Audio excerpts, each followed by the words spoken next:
me. Tyler Lockett, let's go. You deserve it all. Love you, bro. All right, let's get to another veteran quarterback who seems at least a little frustrated with his organization, Aaron Rodgers. Remember when Rodgers called his future with Green Bay a beautiful mystery? Well, it seems like that's still the case. The Packers have opted not to restructure or extend Rodgers' contract so far, and team president Mark Murphy said this about why. No, I can't really get into specific players. Yeah, we've been able to create room with others. Don't you guys want to ensure, though, that he's your quarterback beyond just this season? Yeah, I'm not going to get into the specifics again. Good try, though, Rob.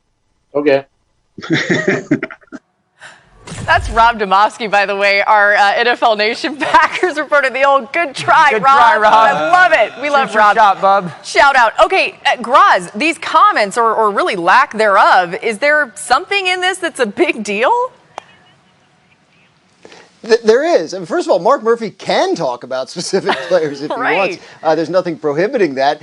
But look, the fact that they restructured other deals and not this one allows them still, as was the case a year ago when they drafted Jordan Love, to move on from Aaron Rodgers after this year. Contractually, they're able to get out of the contract after this year if they wanted to trade him or release him, unlikely, obviously. They would be able to do so with a relatively minimal dead money hit. So they could have restructured and made it more difficult to do that, and that would have been a clear signal, as Domofsky was trying to indicate in his question, that they intend to keep Aaron Rodgers beyond this year. But they're not sending that signal. They drafted Jordan Love in the first round last year, and they will wait and see how Rodgers does this year and how Jordan Love does in terms of his development, and it may be that after this season they make the decision to move on. Yeah, your actions are louder than your words. I got 4 kids. I tell them that all the time.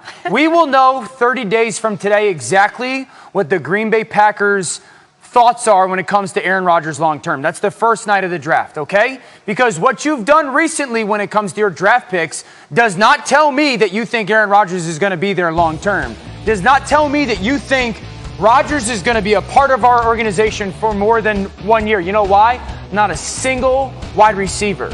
Okay?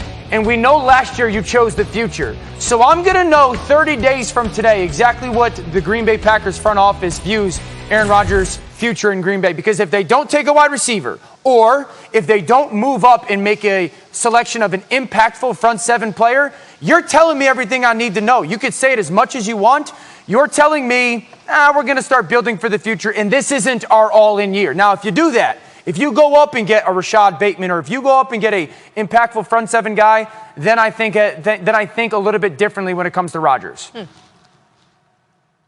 And people like Mark Murphy are the reasons that Destiny's Child Say My Name was the #1 hit. Because Mark Murphy just refused to say it. Don't sing anymore. He refuses to say, guess what? I want Aaron Rodgers, the dude that was just the league MVP that has led us to back-to-back NFC championships. That's my guy. I want him here for years to come. And then what's even crazier is sometimes people just lie about it. They just lie about it because he is our quarterback today. They just say things like Jimmy Garoppolo is our quarterback or that Jared Goff is still a Los Angeles Ram. They say these things, and maybe next week they're not.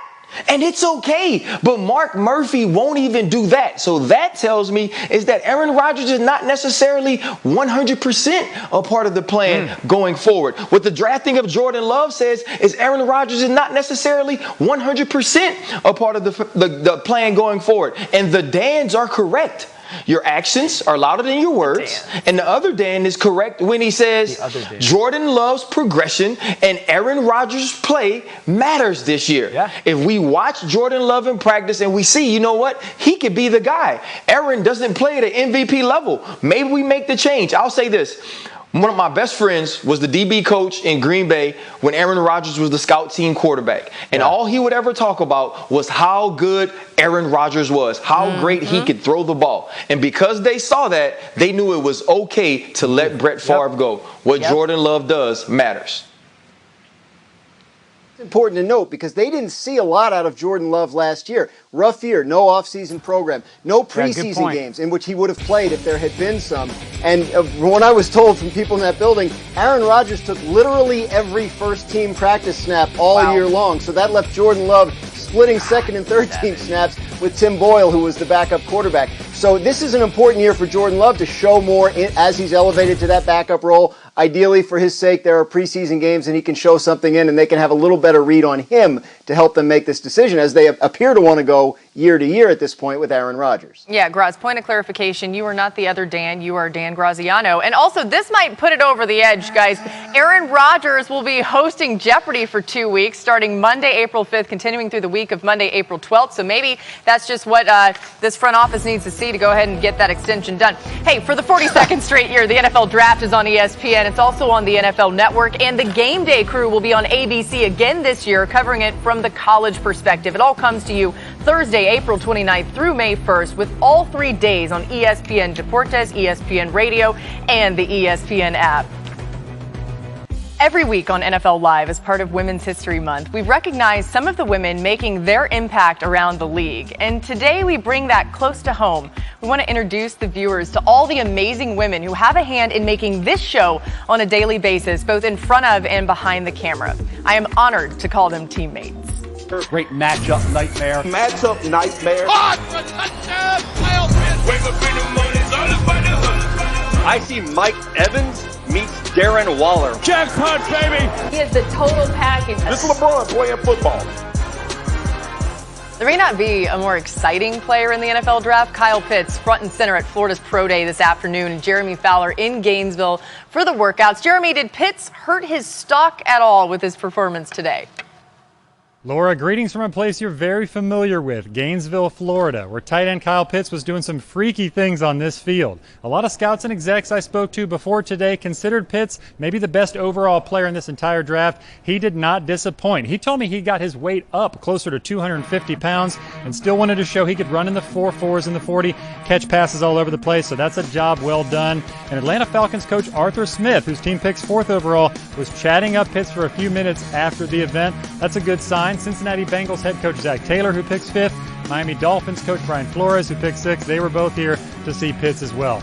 Now on to some other players. Quarterback Kyle Trask told me that he's hearing some of the critics say out there that he's immobile, that he can't throw on the run. So he designed his pro day throwing session today around moving to the left, right, up, down, and making throws with movement. He believes he did a great job in that regard, showed some things. He's widely considered probably a day 2 pick right now by a lot of people I talked to, maybe 2nd round.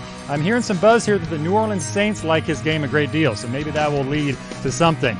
And lastly, the freakiest thing I saw today was wide receiver Kadarius Toney over here, broad jumping 10 feet 4 inches. That is not a great measurement, but the thing is, he decided to go way up in the air and out. You're supposed to go straight out, but he got so high, still went 10 feet. It was impressive and worthy of his first round billing. Back to you, Laura. I love it, Jeremy. Let's get some quick reads on some of the future NFL players working out today at Florida and LSU. I want to continue with Kadarius Toney. He's a do-it-all player, right? He's electric with the ball in his hands. You see it next to me on this screen. He also takes blocking personally, which means he's even more of a weapon. And even with the talent of Pitts on that Florida offense, Toney was the player they knew he would score. They can't even put enough of a value on that, being able to score 6 at all times. And that's what Kadarius Toney did for this Florida team. Dan, let's stay in Florida. What did you make of quarterback Kyle Trask? Yeah, Kyle Trask is good. He's good athlete. He's good in the pocket.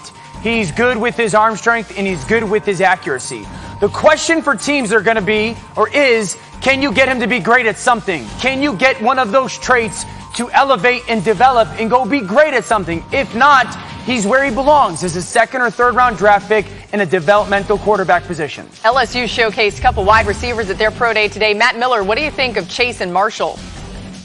Oh, these are first rounders all the way, guys. And let's start with Jamar Chase, who, let's not forget, was the Biletnikoff Award winner as a sophomore at 19 years old as Joe Burrow's go-to target while surrounded by first-rounder Justin Jefferson, who was pretty good in the NFL last year for the Minnesota Vikings, and Terrace Marshall, who we're going to talk about in just a moment.